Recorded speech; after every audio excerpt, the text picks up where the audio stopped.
When Worth It started, I think our motivation behind it was, one, personally, let's set some goals to demonstrate that, yeah, Jesus is worth it to us. Because I think before that, it had been more of a, well, this is what you do. We both grew up in the church, and so it was just, to be honest, didn't really feel like much of a sacrifice ever, because that's just kind of what you did. And I don't know that we had huge expectations of what that was going to look like. Just knew it was going to be something, that God was going to do something with that.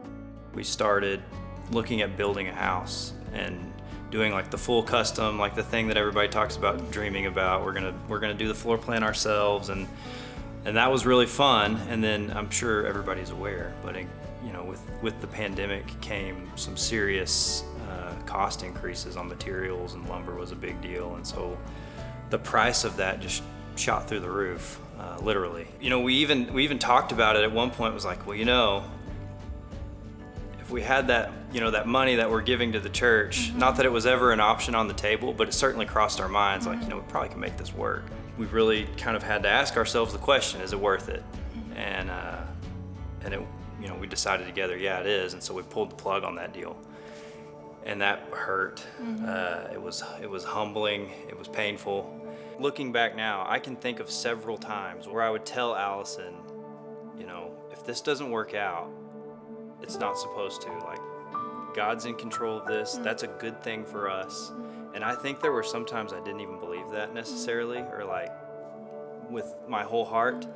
But I think that's a practice that over this season we saw work, was preaching that to ourselves, even when maybe I wasn't buying it 100%. But saying it over and over, and sometimes I was telling it to me just as much as I was to her, that God used that.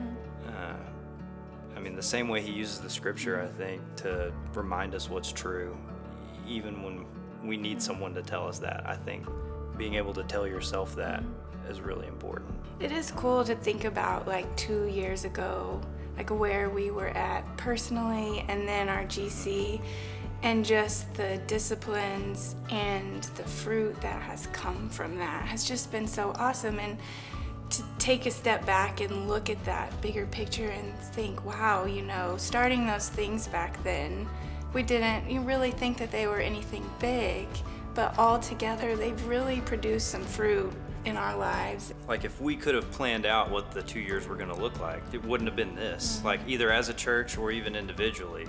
Totally different, but still God was faithful, and still we've seen the growth, and still we've seen Him place us in, even physically, in a place that we wouldn't have been had we been able to plan it out ourselves.